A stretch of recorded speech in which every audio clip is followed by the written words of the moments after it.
Hi guys, I'm Kristen, and this is Kristen is Fully Booked. I've got my tea steeping, I'm in my comfy chair, and today I'm going to wrap up all of the books that I've been reading recently.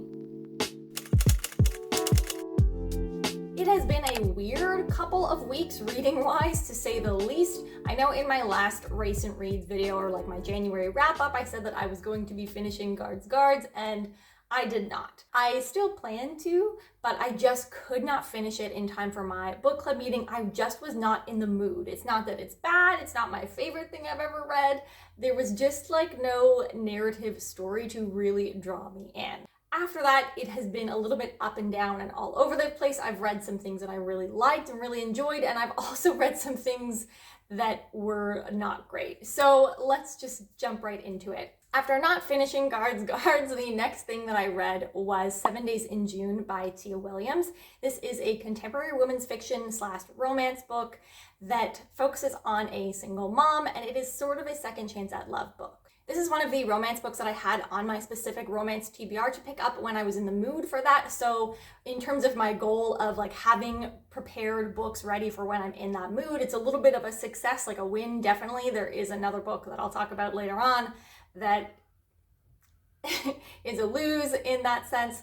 But anyway, this was definitely a win. I absolutely loved this book. I think that it was my first 5-star read of the year. You guys know I don't really share my ratings here, but this was a 5-star read. We follow both Eva and Shane's perspectives, who are each Black authors, and they meet at an author event in New York, and it follows the events of the following week. But the two also spent a rather intense week together when they were in high school, and have been secretly writing about each other in their books ever since. Eva is a single mom silently suffering with debilitating daily migraines, and Shane is a recovering alcoholic. I loved this book. The balance between how much time we spent in the current timeline to the flashbacks was actually perfect. It was not too much time spent in the past. The characterization of both characters was so perfect. I absolutely knew who these two people were. Now, technically at this point, they have only known each other for a week when they were teenagers and a week at this point, and usually that brief amount of time that they've actually spent with each other and known each other would really bother me. But I did not feel that way in this book. I almost didn't even notice it. They had that kind of chemistry that feels instantaneous and effortless, and it absolutely oozed off of the pages. Their scenes together were electric and dynamic. The one thing that does bother me about this book is that it had a bit of a fake out ending where you get the sense that the book is going to have a certain type of ending. But then it had an epilogue that was pretty drawn out that gives you a very different type of ending. And while I get that like the first fake out ending, I get why that was important. I think it was a healthy decision. I thought it was like made sense for what was happening in that moment. I don't understand why what happened next needed to be framed as an epilogue. And I guess that gets us into a little bit of discussion about how you feel about epilogues and what their purpose is. For me, I feel like an epilogue should be either a brief little window or snapshot into a little bit in the future, something that gives you a sense of it wasn't just like a happy for now, it was like a happy ever after, something along those lines. Or if it's in the context of a series, it's maybe like a little snippet of a scene out of the main narrative that gives you a little bit hint or intrigues you into what is coming in the future. Whereas this just felt like a continuation of the story as it was happening, so it didn't really make sense to me that it needed to be framed as an epilogue. But that is just me kind of being nitpicky about this. Now, if you don't normally read romance or contemporary women's fiction, I would consider putting this on your TBR for when you're in the mood for something a little bit different. If you don't want a saccharine, over-the-top romance, but I need a bit of a palate cleanser in between some thick sci-fi fantasy tomes, but that still has some weight to it and some thought-provoking content. Okay, still sharing my keywords with you. I think that was a bit of a success in the last wrap-up video. So keywords here, I put second chance at love, flashbacks, moderate spice, dynamic, single mom, BIPOC, disability rep, intimate, binge read, dynamic, sensual. Then I read Daughter of the Blood by Anne Bishop. This was a reread for me. It is a series that I read many books in this series or in this world. This is the beginning of a trilogy, but I definitely read more than 3 within this world years and years ago. I think that it is often a comp series for the Cushion's Legacy series. So I'm pretty sure that's how I originally discovered this book. Honestly, this was really, really disturbing. And I was genuinely shocked when rereading it that I had continued reading this series in the past when I originally read this book. On one hand, I do know why I probably kept reading in this series. It is, I think, the same reason that I momentarily considered continuing on in the series this go around, but I don't remember the book being this graphic or disturbing when I first read it. I'll tell you just really quickly a little bit about what is going on here. So this is a matriarchal world or society with extremely long beings. We're talking about I think the male lead in this is over 1700 years old. And the culture is based a lot around this idea of sexual power, and all of the men are naturally subservient to this matriarchy, but from a place of honor or historically. And it's kind of described as something having gone wrong or off, and it has kind of turned into something else where the men are essentially being forced or enslaved into service towards women. And yes, we're talking service in all capacities here. And then because of the way that the men are being treated, there's this pushback group of men who are pushing back in a way that is extremely graphic and violent towards young women. And right at the beginning of the book, we get this small little prologue where one of the witches, there's magic involved with jewels, and it's all very dark and ominous and edgy sort of.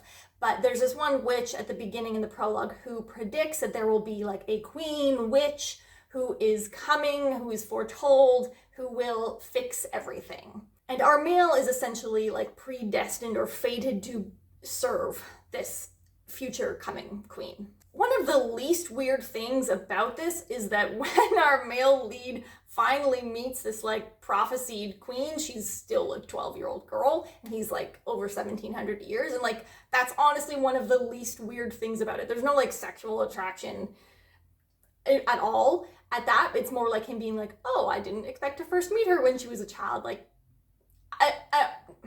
No comment. That's one of the least weird things about this book. This male lead is very obviously, though, a prototype for Rhysand. For sure, Sarah J. Maas read these books. But anyway, outside of this future prophesied queen, and as we meet her when she's a young girl and see all of the great things, the ways that she's wonderful and going to change things when she finally comes into power, etc. Outside of all of that, it just really focuses on all of the horrifying things that are wrong with the world, and just the casual references to graphic sexual violence against men and these young girls and young boys was really a lot. It was just a lot. Okay, keywords here, if you want them. Trauma, trigger warnings, darkly sexual, extremely long living beings, darker than Rhys, violent, graphic. Okay, totally switching up the vibe here. Next thing that I read was A Natural History of Dragons by Marie Brennan, and this is of course for my Memoirs of Lady Trent read along that is going on beginning in February. It is not too late to join if you are interested. We read the first book in February, so there's still lots of time. This is a 300 something page book, and we're going to be continuing on with the sequel next month. So I don't want to say too much about how I thought about this because I want to be able to save things for the live that is going to take place with myself and the other hosts on this channel on March 2nd. So stay tuned for my full thoughts, but I will just briefly say here that I did really enjoy it. I was listening to the audiobook. I loved it.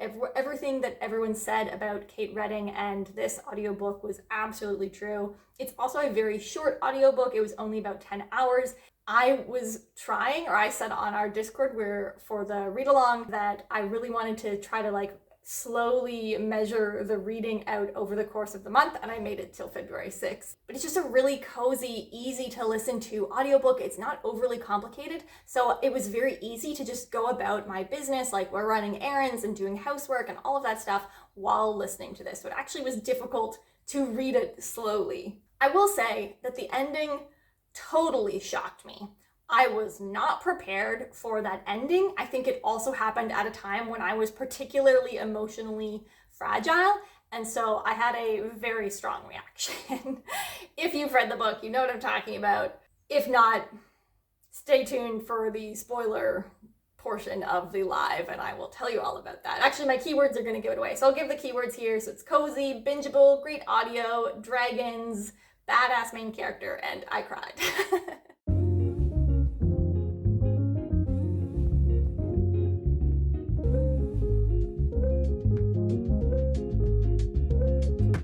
I read Jade City by Fonda Lee, and I don't think that I was listening carefully enough when other readers talked about this reading experience. Like, I had no idea that it was going to be this stressful of a book to read.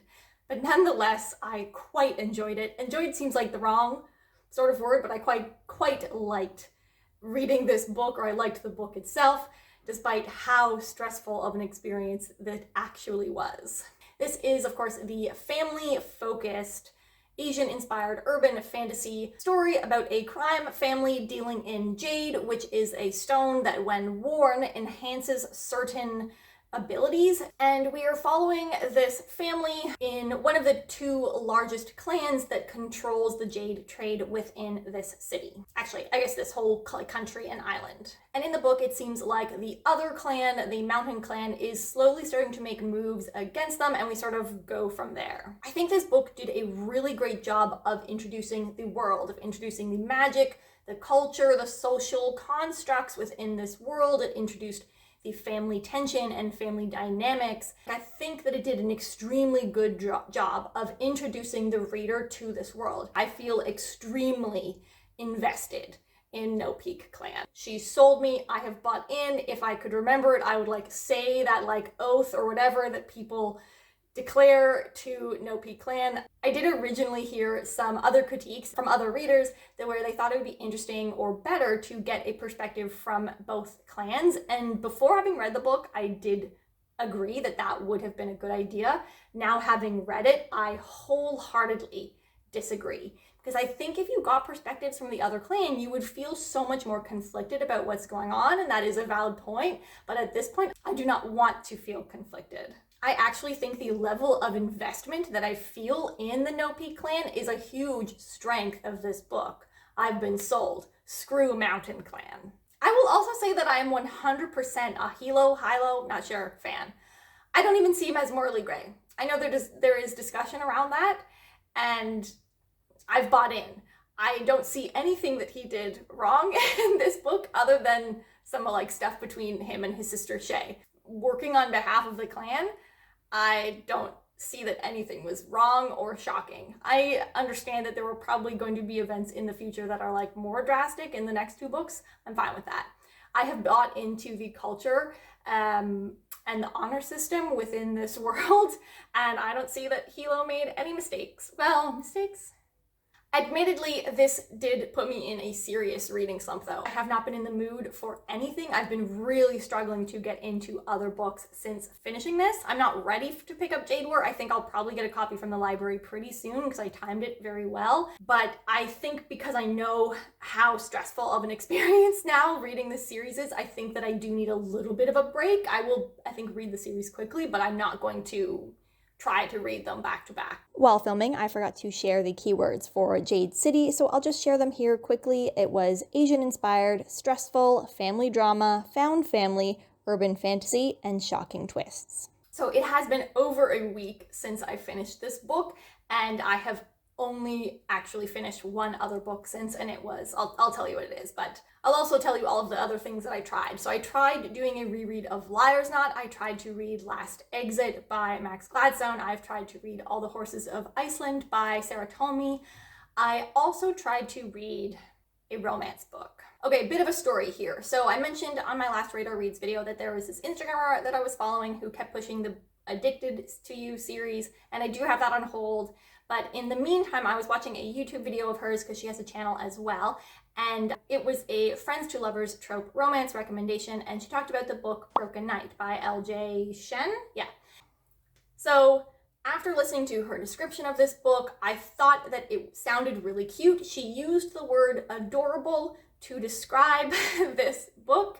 The setup here is two kids who have grown up together because their parents are within a large friend group. The guy's name is Knight, the girl's name is Luna, and Luna is selectively mute. Knight has always kind of been her protector, her best friend. Again, she described this as adorable. I thought this was one of the worst romance books I have read in an extremely long time, and I read some doozies last year. I did not like anything about this book. I thought their childhood friendship was really cute, yes, but when it progresses, like now when it's like, I think they're like 17, 18, 19, in that range in this book. Luna has just gone off to university. It's her first fall in school, and Knight is still a senior in high school. And it was just so toxic.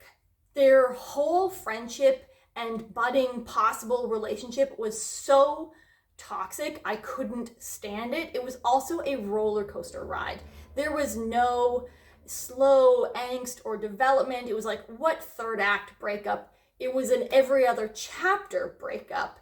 The guy, Knight, also starts to develop alcoholism. He's got some stuff going on. His mom is dying from cystic fibrosis, and so he's not dealing well, and he's using alcohol as a crutch, and he says really horrible things. Actually, they both say really horrible things to each other constantly. There was just nothing about this relationship that worked for me. I didn't even want them to be together. Like, I genuinely thought that these guys are just better apart. Like, maybe friends, if even that. I was not rooting for them to be together. I did DNF this. I DNF'd this at like 85, 90%. I should have DNF'd it much earlier, but as I said, I was struggling to read anything, and this was very easy to read in a way. It at least caused an emotional response from me, whereas nothing else that I was reading at the time was working for me. So I kept reading long after I should have. But, and again, if you don't want spoilers for this book, like, jump ahead to, I'll put up a time thing on the screen to jump ahead if you don't want any spoilers. But if you have no intention of reading this book, the thing that finally got me was that the Knight's mother does pass away in the book from cystic fibrosis. And it is his adopted mother. He was adopted as a baby, and throughout the book, his biological mom is trying to get in touch with him. And he does meet her several times and is extremely rude to her, even after she shares that he was the product of a gang rape, and he, like, uses that against her. Anyway, what finally made me put this book down and be like, I cannot finish this even this late in the game at like the 85, 90% mark, was that it turns out the adopted mother was worried that her husband was going to be alone and never look for happiness or companionship again in the future. And she had been writing the biological mom not only to get her to try to meet the son Knight, but also to try to set her adopted son's biological mom up with her now widowed husband. And I couldn't. That was the line. Anyway, that is it. I think this was a good experience in the sense that I now know for sure that my reading tastes are very different than this person that I'm following. And that's okay, like, no judgment whatsoever. It's just good to know so that I don't as easily get sucked into recommendations for romance books for her. I think that we just have different taste in romance books, and that's fine. I might still read the Addicted to You series, to be honest, or at least the first book, but I now know we don't have the same taste, and that's okay. Okay, I hope that wasn't too long of a tangent. I'm super warm. One book to talk about now. Then I read successfully The Thief by Megan Whalen Turner? Yeah.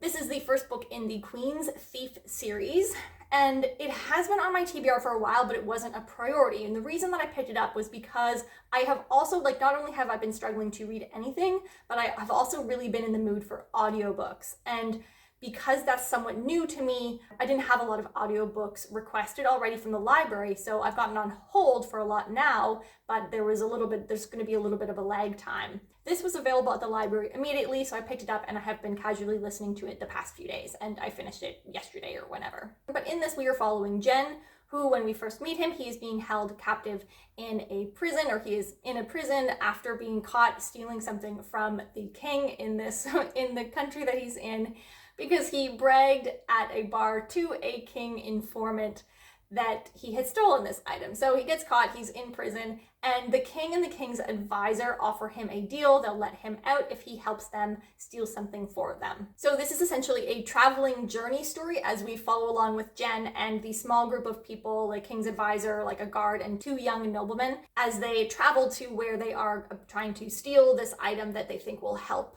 essentially take over a neighboring kingdom. And so it is a slow traveling journey. There's a lot of like prejudice against Jen and discussion about the differences of the various countries here. There's some storytelling of world history or stories about the gods that takes place over their journey. And then of course there's sort of like the heist is the wrong word, but there's like the thieving event itself and the repercussions of that. That's sort of the general arc of the book. This is an example though of a book where a great ending really improves the overall impression of a book. Another example of a book that did this for me, where I left off with such a better impression because of the ending, was Descendant of the Crane. I think that's by Joan He. Now, I had heard that this book was only okay, but that this rest of the series gets a lot better. So I'm really looking forward to that. I can definitely see how, like, this is a lot of setup, and I think it was pretty good setup for like the world and the situation and who Jen is and all of that. So I'm looking forward to seeing where the series expands out from here. And it was a really easy audiobook to listen to. I think the narrator did a pretty good job of like different accents and things like that. And it was just like, because it was so a little bit slow, of like this slow journey and just casual chatting, like nothing overly complicated, it was a really good audiobook for me to listen to with the mood that I was in and just wanting to casually listen while I was out and about. Okay, keywords here. I put journey, surprise ending, slow paced, low commitment, and a casual read. Those are all of the books that I have been reading recently. Today, the day that I'm filming this, is the release date for House of Sky and Breath. Is that what it's called? The second Crescent City book. I have been refreshing my library app all day. The book still has not become available at the library, so I'm refreshing to try to get on hold at like the top of the list so that I can avoid having to purchase this book as an ebook, because I need to read this relatively soon. So that is sort of, I think, the next thing that I'm going to be reading ideally is House of Sky and Breath. If I'm not at the front of the line for this book, I will probably just buy the ebook. I'm not gonna lie, I want to read that right away. I think later this week I'm going to be starting or picking back up on my buddy read with The Realm of the Elderlings with Maria, and we are going to be reading Royal Assassin. So those are the next couple books that I'm probably going to be reading. I am currently reading still both Last Exit and All the Horses of Iceland, but they are turning out to be really slow reads. I haven't been in the mood for either of those. Honestly, if I didn't have House of Sky and Breath and Royal Assassin lined up, I would probably be doing a chapter to try to find something that works for me right now. I'm in a very weird reading mood, and that's okay. I don't feel pressured or stressed that I'm reading less right now. If that's where you are at, or when that happens to you, that's okay. What do you have on your list? What have you been reading recently? What are you planning to read next? Let me know down below. If you've read any of the books that I talked about today, let me know down below. I'd love to hear about what you thought of them. I post videos on every Monday and Thursday. I'll see you guys next time. Have a great day. Bye.